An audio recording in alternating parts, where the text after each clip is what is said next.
साथियों नमस्कार। Technical explore channel पर मैं राजेंद्र शाह एडवोकेट आप लोगों का फिर एक बार स्वागत करता हूं। साथियों बहुत सारे लोगों के मैसेज आ रहे हैं, उनसे बात हुआ।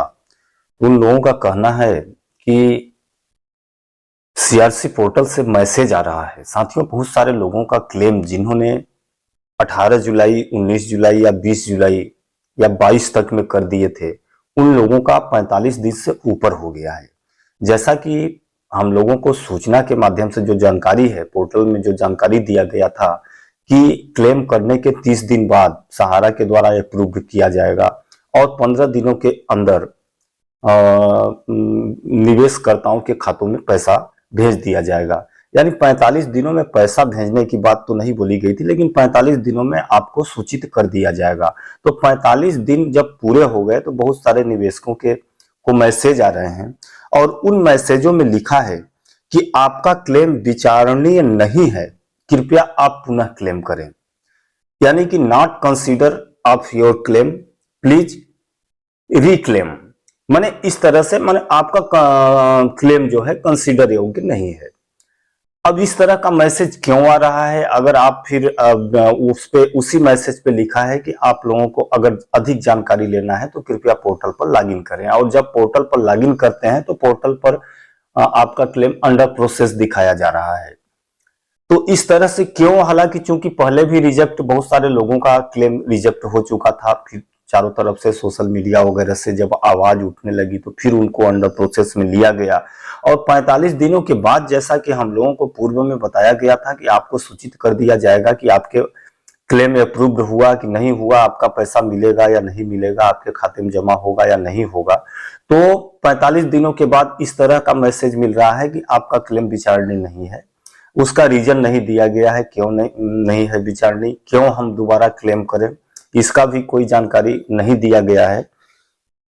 तो इस तरह से साथियों ये जो मैसेज आ रहा है, पहले जो रिजेक्शन हुआ, जो ये हम फिर 45 दिनों के बाद विचारणीय योग्य नहीं है, नॉट कंसीडर और क्लेम करके ये जो मैसेज आ रहा है, इन सब से ये जाहिर होता है कि सरकार की मंशा लोगों का क्लेम जो है वह कम से कम लोगों को क्लेम देना पड़े, यह मंशा है उनका। माने अधिकांशतः क्लेम को रिजेक्ट कर देंगे। वैसे भी साथियों ये जो पोर्टल की मगजमारी चालू किया गया है, इस पोर्टल के परेशानियों को देखते हुए जो छोटे निवेशक हैं उन्होंने अपने पैसे को त्याग दिया है कि हम नहीं लेंगे, हम जो पैसा जमा है, माने जिसका 2000, 4000, 5000 जमा है, ऐसे लोग खुद ही आवेदन नहीं कर रहे हैं। और ऐसे लोगों की संख्या कम से कम 1 करोड़ के आसपास है।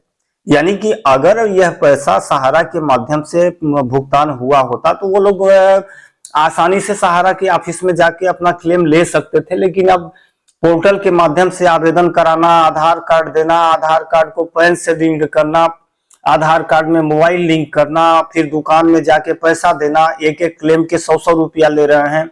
अगर पता चला 2-3 क्लेम है तो 300-400 रुपया आपका पैसा तो खुद चला गया, आपका पैसा 2-4 हजार जमा ही है। तो बहुत सारे लोग क्लेम भी नहीं कर रहे हैं। जो लोग कर रहे हैं उसमें भी सरकार सोच रही है कि हमें कम से कम लोगों का ही पैसा देना पड़े और लोगों का आक्रोश भी न झेलना पड़े। यह सरकार की मंशा इससे जाहिर होती है। इसलिए तो कभी रिजेक्शन, कभी रिजेक्टेड, तो कभी नॉट कंसीडर, फिर क्लेम करें। माने अब 45 दिन बीतने के बाद पुनः क्लेम करें, फिर 45 दिन बाद फिर नॉट कंसीडर, फिर पुनः क्लेम करें। माने यह इसी तरह का चलता रहेगा, लगता है ये क्लेम स्लेम, जब तक चुनाव नहीं होगा। और चुनाव के बाद फिर इसको ठंडे बस्ते में डाल दिया जाएगा, क्योंकि सरकार नहीं चाहती कि लोगों का भुगतान हो।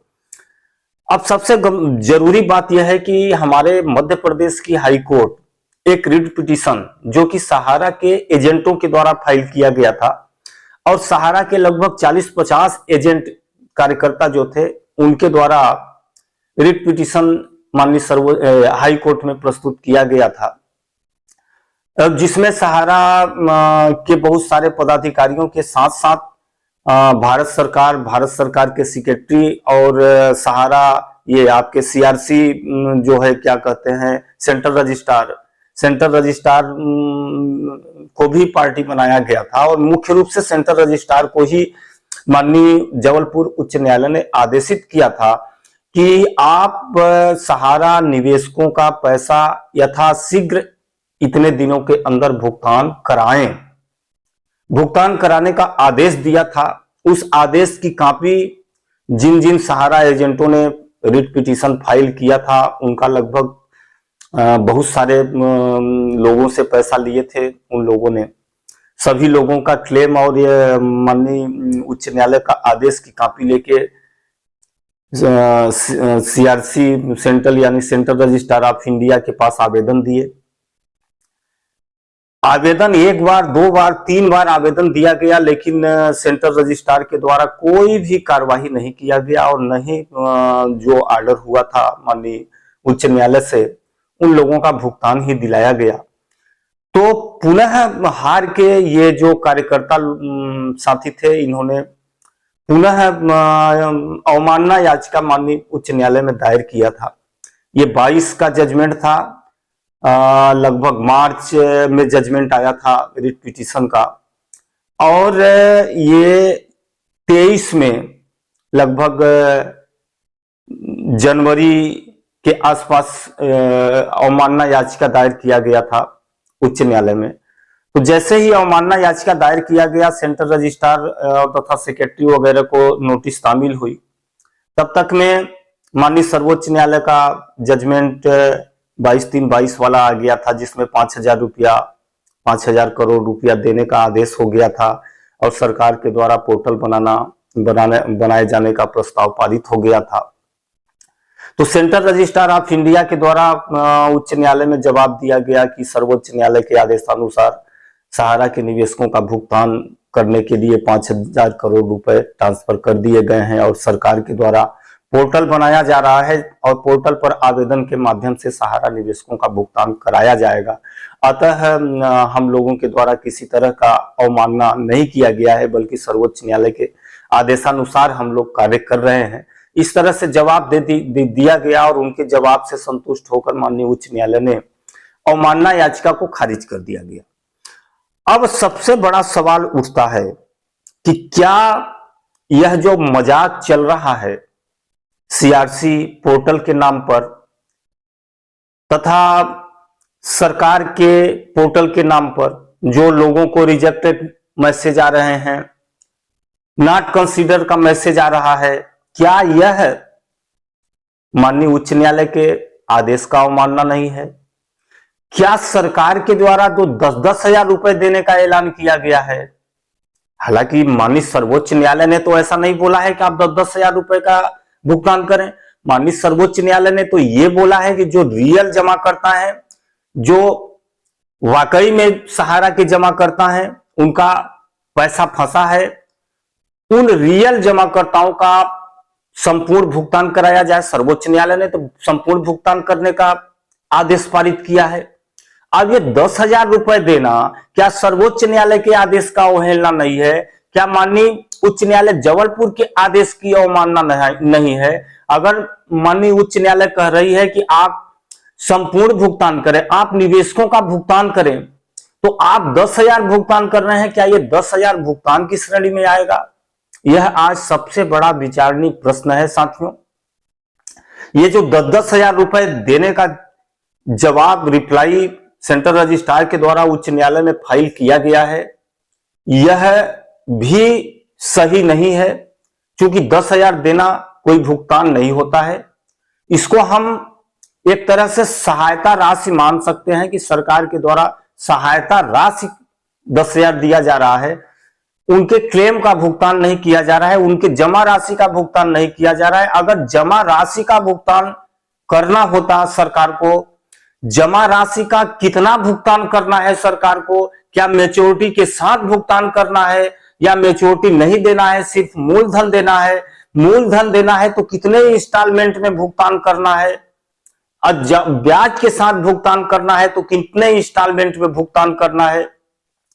सेंट्रल रजिस्ट्रार को माननीय उच्च न्यायालय में इस तरह से जवाब प्रस्तुत करना चाहिए था कि जितने भी सहारा के निवेशक हैं, उन सभी निवेशकों का भुगतान कराने के लिए हम लोगों ने पोर्टल जारी कर दिया है और सहारा निवेशकों का भुगतान हम लोग किस्त बाई किस्त करने का प्लान बनाया है।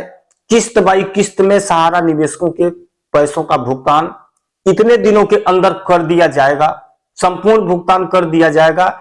लेकिन इस तरह से जवाब में कोई जवाब नहीं दिया गया है, बल्कि यह बोला गया है कि माननीय सर्वोच्च न्यायालय के आदेशानुसार सरकार ने पोर्टल लॉन्च कर दिया है और पोर्टल के माध्यम से सहारा निवेशकों का भुगतान कराया जा रहा है। जबकि रिप्लाई में यह नहीं बताया गया है कि 10-10 हजार रुपए का भुगतान कराया जा रहा है, यह बताया गया है कि भुगतान कराया जा रहा है। यानी सरकार जो है, सरकार न्यायालयों को भी दिग्भ्रमित कर रही है, न्यायालयों में भी जवाब गुमराह करने वाले जवाब दे रहे हैं। सरकार कर कुछ और रही है, जवाब कुछ और दे रही है। यह सब क्या है साथियों? इन सब से ऐसा प्रतीत होता है कि सरकार की मंशा जो है, अगर हम सरकार के मंशा पर जाएं तो ऐसा प्रतीत होता है कि सरकार की इच्छा शक्ति नहीं है कि हम निवेशकों का भुगतान करें।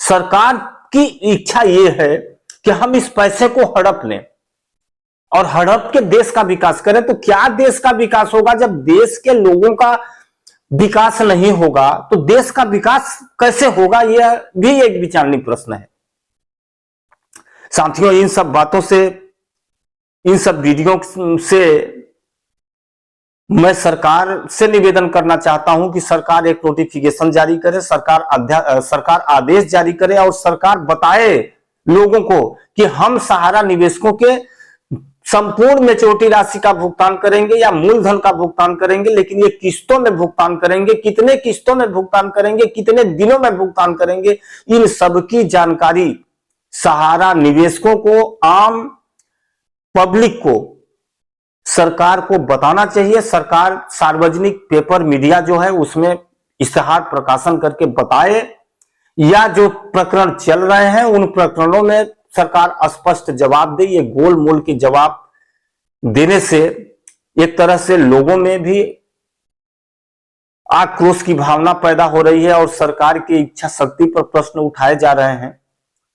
तो इस तरह से साथियों मेरा निवेदन है कि सरकार इस तरह से करे, और आप लोगों से भी निवेदन है कि आप लोग इस वीडियो को शेयर करें।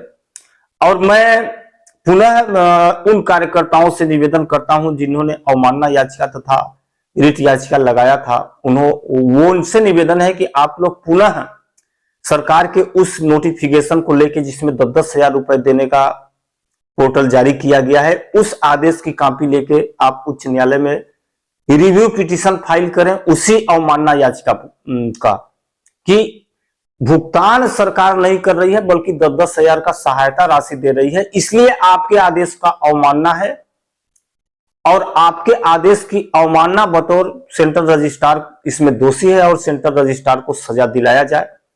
मैं रिव्यू पिटीशन फाइल करने के लिए उन कार्यकर्ताओं को सजेशन देता हूं। इन्हीं के साथ मैं अपनी वीडियो को समाप्त करता हूं। नमस्कार।